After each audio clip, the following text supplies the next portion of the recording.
Hello আমার কাছের মানুষ দূরের মানুষ, আমি রিপুন। আর তোমরা সবাই কেমন আছো একটু কমেন্টে বলবে।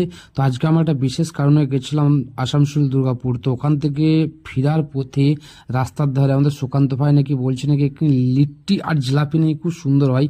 তাই মিরাজ আর নিউটন আমরা সবাই ওখানে দাঁড়িয়ে বললাম যে লিট্টি খাবো বলে আর জিলাপি খাবো বলে। তো আমরা ওখানে আসার পরে প্রথমেই একটা জিনিস দেখে নিজেকে নিজেই চিন্তা করছি যে একটা ব্যক্তির কথা মনে পড়ে যাচ্ছে, আগেকার রাজাদের কথা।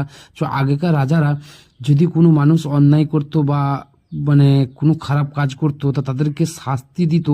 যে শাস্তিটা দিত না সেই শাস্তিটার কথা মনে পড়ে যাচ্ছে যে এরা আমরা আগুনের মধ্যে হাত দিয়ে নাড়াচাড়া করছে। তো যাই হোক, আমরা এটাকে প্রথমে দেখে ভেবেছিলাম আলু পোড়া। তো কিছুক্ষণ দেখার পর না, এটা তো আলু নয়। তো যাই হোক, এটা একটা গমের ময়দা দিয়ে কিছু একটা তৈরি করা।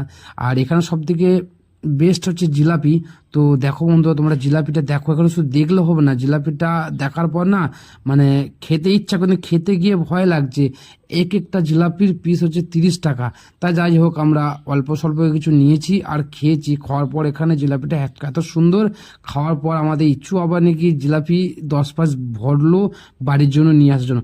ঠিক আছে বন্ধুরা, তোমরা দেখতে থাকো। আর আমাদের এখানে যে নিয়ন্ত্রণ আছে না, খুব ফুকুর ফুকুর ফুকুর করছে।